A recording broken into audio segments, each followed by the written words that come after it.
Hey everyone, and welcome to This Explainer. Today, we're basically popping the hood on our own biology to explore a genuinely fascinating, universal phenomenon. We all know exactly what it feels like to be stressed, right? You get that tight feeling in your chest, your heart races, maybe your palms get a little sweaty. But what is actually happening on a microscopic, biological level when that stress doesn't just go away after a few minutes, but lingers for days, weeks, or literally even months? Today, we are focusing specifically on how our bodies biologically react to prolonged stress. It's this incredibly structured, predictable journey, and honestly, understanding it can completely change how you view your own physical responses to life's challenges. Okay, let's dive right into this.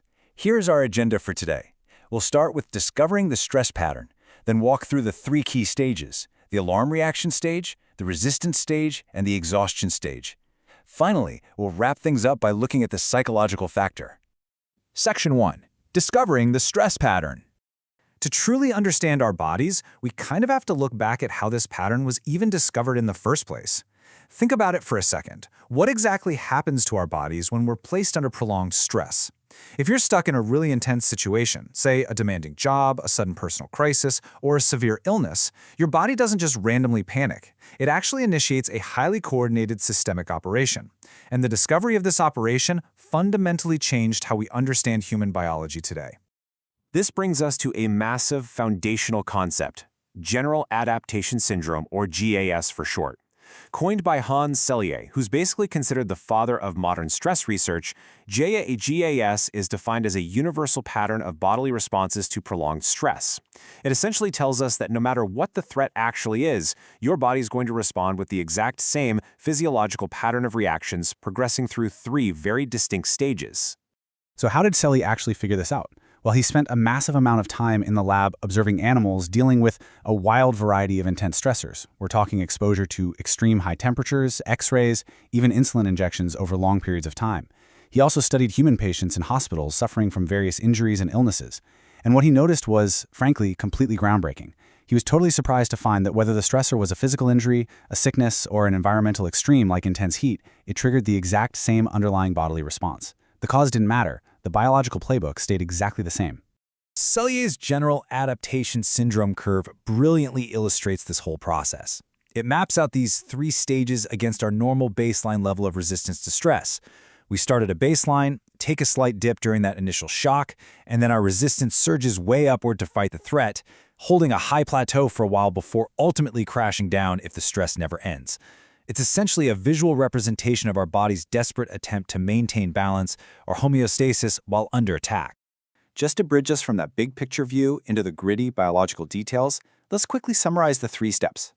Step 1 is the alarm reaction, where the body first registers the threat. Step 2 is resistance, where the body fights to endure it. And Step 3 is exhaustion, where the body's resources just completely run dry. Let's break each of these down. Section 2. The alarm reaction stage. The very instant a stressful encounter begins, your biology kicks into massive overdrive. The moment a noxious stimulus or stressor appears, boom, an alarm bell rings in your brain. Specifically, your adrenal pituitary cortex system activates. Think of it like a biological switch that instantly triggers the release of a flood of stress hormones, like epinephrine, norepinephrine, and cortisol, straight into your bloodstream. This hormonal surge causes some really noticeable changes. Your heart rate shoots up, your blood pressure spikes, your lungs expand. In a fraction of a second, you are biologically primed for fight or flight. It's a super high-energy, all-hands-on-deck response built entirely for immediate survival. Moving on to Section 3. The resistance stage. But what happens when the threat doesn't just go away? If stress is prolonged, your body simply can't sustain that explosive energy of the alarm stage. If it tried, you'd burn out your heart and your systems in a matter of minutes. So the body shifts gears. It begins a marathon of enduring and coping with the ongoing threat. This entire stage is about long-term endurance. To actually survive this marathon, your body activates its resistance mechanisms. The parasympathetic nervous system steps right in. If the alarm stage was slamming your foot on the gas pedal, the parasympathetic system is basically feathering the brakes. It calls for a much more cautious, strategic use of the body's resources. The organism makes concerted efforts to cope with the threat through confrontation, but it tries to do so sustainably. Your body is desperately trying to pace itself so it doesn't burn out completely, all while still fighting off whatever is stressing you out. Section 4. The exhaustion stage. Unfortunately, we don't have an infinite supply of energy. Eventually, we reach a breaking point.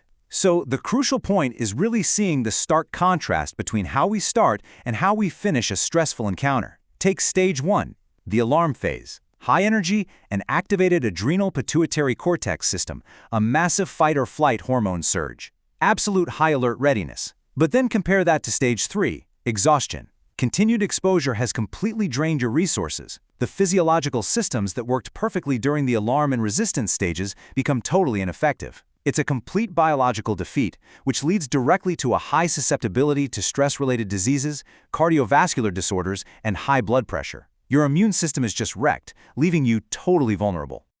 And we're not just talking about catching a bad cold here. This state of total physical exhaustion is intimately tied to mental exhaustion too, showing up as irritability, anxiety, and deep feelings of helplessness or hopelessness. When you combine that total physical, emotional, and psychological depletion, you arrive at a concept we hear about constantly today: burnout. Burnout isn't just some corporate buzzword. It's literally the real-world biological manifestation of Selye's exhaustion stage. Section 5. The psychological factor.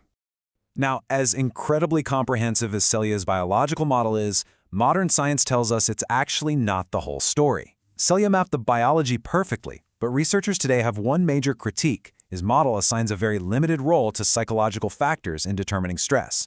See, Selye viewed stress mostly as a non-specific, purely physical reaction. But modern psychology insists that stress isn't just about what's happening to the body, it's largely about what's happening in the mind. Selye's model missed a major piece of the human puzzle.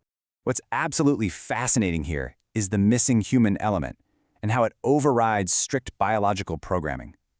Researchers have proven that psychological appraisal, how we actively evaluate an event in our minds, is everything.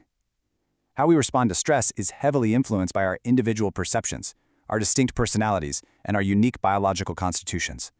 For instance, someone with a really resilient or hardy personality, a person who sees changes as exciting challenges rather than terrifying threats, will have a completely different internal biological reaction than someone who feels totally out of control. Your thoughts, your cognitive appraisals, act as a literal filter that can turn those biological dials up or down. And that leaves us with a truly powerful realization. You aren't just a passive passenger in Selye's biological vehicle. How you view a challenge directly impacts whether your body sounds the alarm, how long it manages to resist, and how quickly it plummets into exhaustion. So I want to leave you with this. How might your own perception of stress be altering your body's biological timeline right now? Just think about the incredible mental power you have over your own physical stress response. Thanks so much for joining me on this explainer, and I really hope this knowledge empowers you to meet your next big challenge with a totally new perspective.